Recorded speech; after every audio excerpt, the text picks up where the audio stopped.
Good evening. Time check tayo, 7 o'clock ng gabi. At medyo madilim dito sa bahay ng nanay ko. Nagre-ready na ako dahil 8:45 yung oras na biyahe namin. Kaya nagre-ready na ako papunta doon sa terminal. At dahil malamig, kailangan todo protection tayo sa sarili natin para hindi tayo magkasakit. Dahil sakitin pa naman ako. Kunting lamig lang, sinisipon agad ako.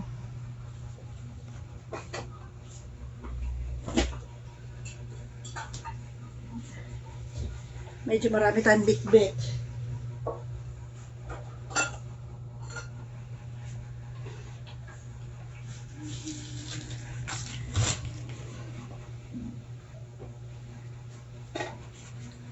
Pinagbihisan natin, itabi natin.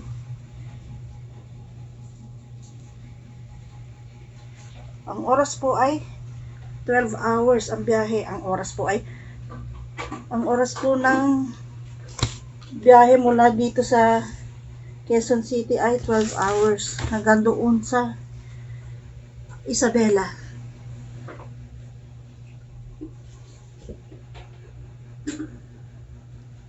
Twelve hours po ang biyahe.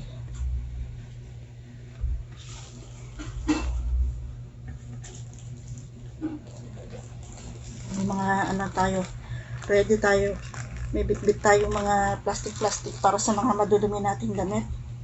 Para hindi siya makalat. Bago po ilagay sa bag, yan, naka-plastic para hindi naman sama-sama doon sa malilinis nating damit. Kasi wala na akong paglagyan. Puno na.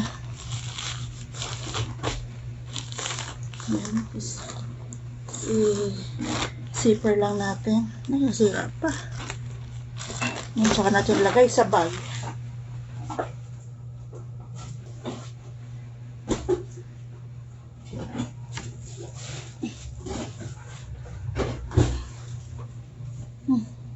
Ayan ang mga dala natin. Isang malaking bag. Ito yung aking shoulder bag. Plus ito, iuwi ko. At meron pa sa labas. Ang bibigat niya. Lipit ko mga itong mga ginamit.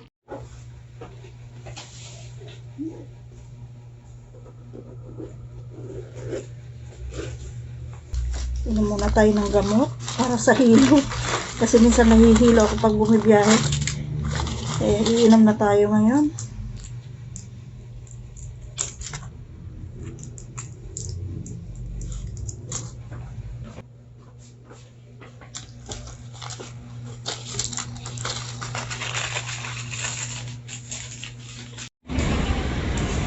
Ayan, nandito na tayo sa terminal. Nakarating na tayo at naghihintay na lang ng ating bus. Maaga pa naman. 8:45 yung time namin.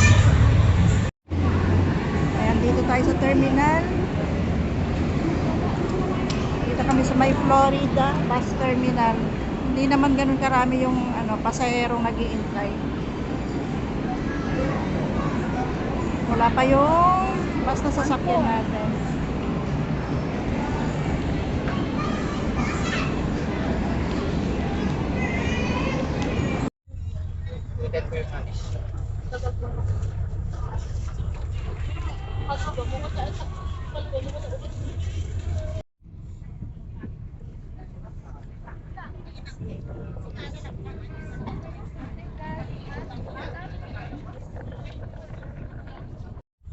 Ayan, nakasakay na po ako dito sa bus.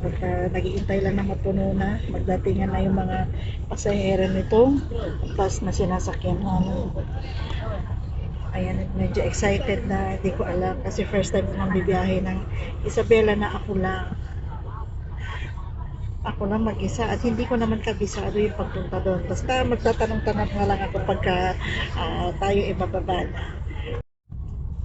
Yan, 12 hours po ang biyahe natin, kaya madali at umaga na tayo makakarating doon sa Isabela. Ayan, medyo malamig ngayon kaya sobrang balot na balot tayo. At meron pa ako ditong balabal in case na hindi pa sapat tong jacket natin, tong sombrero natin, nakapants pa ako. Ayan, meron tayong balakal na magagamit. Ayan, medyo, ayan, marami pang bakante. 8:45 ang alis ng bus.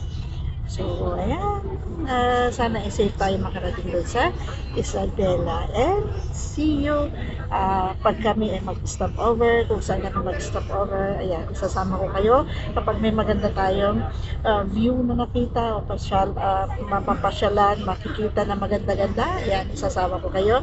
At ipapakita ko sa inyo yung mga magagandang tanawin sa papunta ng Isabela. Ganon.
Good morning, Isabela.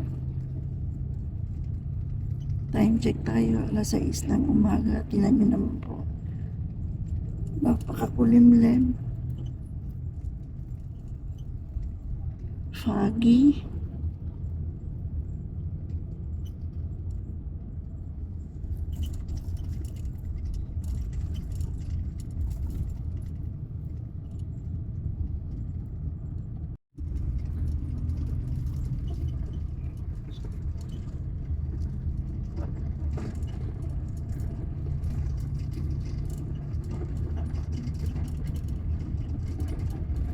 May rainbow.